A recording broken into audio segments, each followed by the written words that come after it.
अब कोई कहेगा कि हम आपसे बड़ा पहलवान है बिना मैदान में आए हुए, कि हम आपसे बड़ा पहलवान है, हम आपसे बड़ा, अब मैदान में आएगा तब ना पता चलेगा हम पहलवान बड़ा हैं कि वो बड़ा हैं। अब उसके पहले तो हर कोई क्लेम करता है, अब उन्हीं में खुश रहने दीजिए कि वो बड़ा पहलवान है। नमस्कार, आप देख रहे हैं सिटी पोस्ट लाइव और मैं हूं आपके साथ हर्षिता प्रताप सिंह।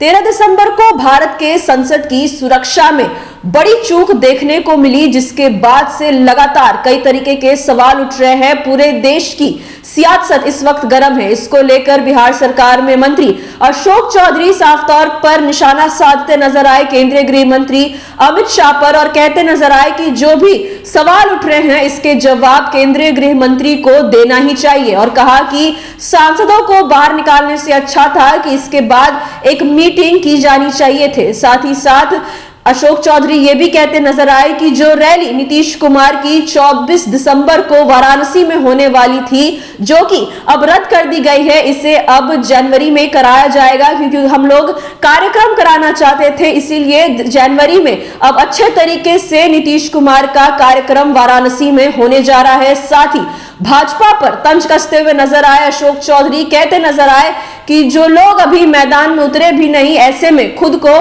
पहलवान बताना गलत है। बिना मैदान में उतरे ही खुद को पहलवान बता देना सही नहीं है। भाजपा पर जमकर तंज कसते नजर आए। साथ ही सीतामढ़ी में बने माता जानकी के मंदिर को लेके भी काफी कुछ कहते नजर आए। क्या कुछ कहा अशोक चौधरी ने, हम आपको छोड़े जाते हैं उनकी बातों के साथ। नीतीश कुमार भी माँ जानकी को पकड़े हैं कि अब माँ जानकी के नाम पर राजनीति कर रहे हैं। हाँ, तो उनको तो प्रसन्न होना चाहिए ना।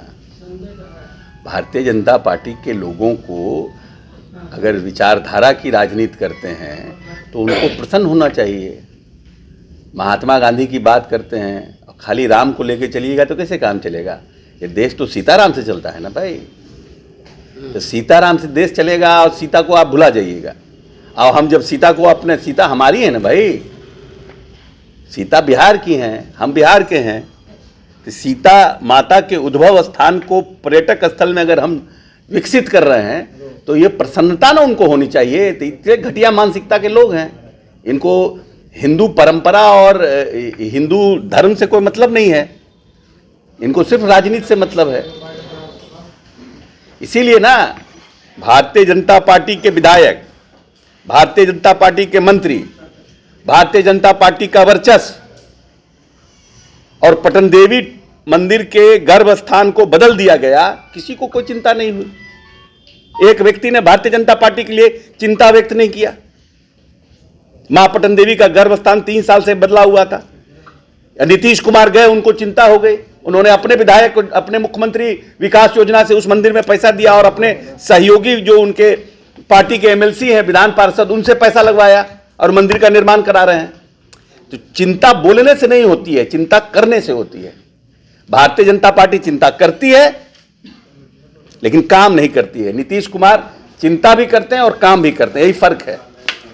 इंडिया गठबंधन के लोग भी उस रैली में नहीं, वहां हम लोग अपनी रैली कर रहे हैं, हमारी जनता दल यूनाइटेड की रैली है, और जहां जहां जनता दल यूनाइटेड मजबूत होगा तो निश्चित रूप से हमारे जो गठबंधन के साथी हैं वो भी मजबूत होंगे, इसमें कहाँ दो मत है। नहीं, देखिए, हम तो प्रभारी वहाँ के नहीं हैं, हम जहाँ के प्रभारी हैं वहाँ के साथ जिम्मेवारी के साथ कोई बयान दे सकते हैं। सरवन जी वहाँ प्रभारी हैं और वहाँ पर वो उत्तर प्रदेश में कैंप भी कर रहे थे। तो निश्चित रूप से ये परसेप्शन है कि वहाँ के प्रशासन ने, कॉलेज प्रशासन ने पहले एग्री किया था या नहीं एग्री किया था, ये तो सरवन जी का जो बयान है वही, उसी को हम लोग सत्य मानेंगे क्योंकि वो हमारे प्रभारी हैं। और जिस तरह से कम समय में हम लोगों को कार्यक्रम करना था और समय से परमिशन नहीं मिला और परमिशन के लिए टालते रहे, तो निश्चित रूप से उसमें परेशानी हो रही थी, इसलिए कार्यक्रम को रद्द किया गया है। मतलब रद्द, अभी पोस्टपोन्ड किया गया है, रद्द करना उचित नहीं है, कार्यक्रम को स्थगित किया गया है और जनवरी में कार्यक्रम होगा, जिसका जो मतलब हमारे प्रभारी ने भी कहा है कि हम उसको जनवरी माह में करेंगे। तो हम समझते हैं कि परमिशन मिलेगा तो करेंगे ही। वहाँ पर परमिशन नहीं मिले इसका मुख्य कारण कुछ लगता है घबराहट है यूपी में, बीजेपी में।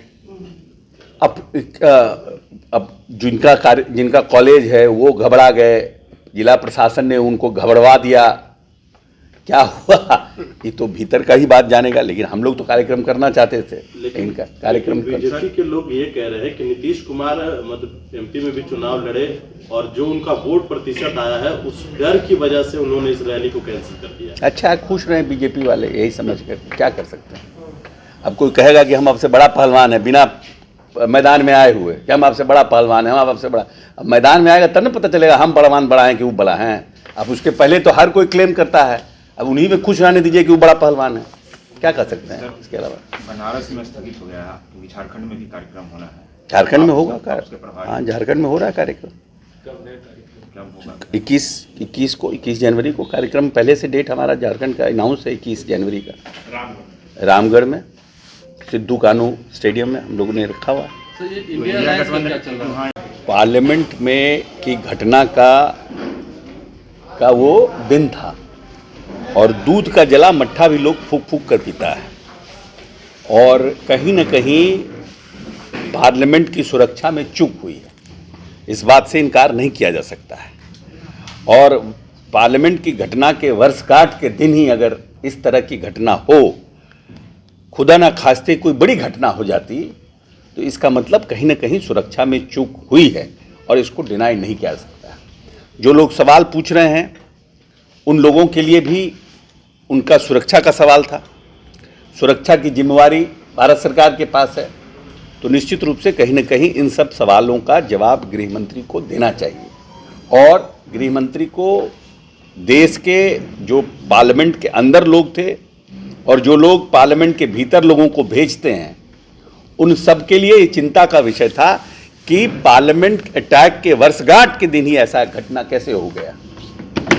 तो मैं समझता हूं कि पार्लियामेंट के जो एमपी को निकाला गया, उससे ज़्यादा ज़रूरी ये था कि सभी लोग साथ बैठ कर के सभी ऑल पार्टी की मीटिंग्स में इन सब घटनाओं पर भविष्य में किस तरह से इसको रोका जाए, इसको किस तरह से हम लोग भविष्य में और कड़ाई के साथ इसका पालन करें, कैसे किसी एमपी के रिकमेंडेशन पर कोई भी व्यक्ति उसके पास पर उसके रिकमेंडेशन पर पार्लियामेंट में जाता है, उसका भी कोई पारदर्शी व्यवस्था होनी चाहिए, और इन सब चीज़ों पर चर्चा होनी चाहिए। ये किसी पक्ष और विपक्ष का मामला नहीं है, ये देश के पार्लियामेंट का है, और देश के पार्लियामेंट का किसी व्यक्ति विशेष, कोई राजनीतिक दल का पार्लियामेंट नहीं है। आज किसी की सत्ता है, कल किसी की सत्ता होगी। पार्लियामेंट इस देश का है, और देश के नागरिक को यह अधिकार है कि पार्लियामेंट हमारा सुरक्षित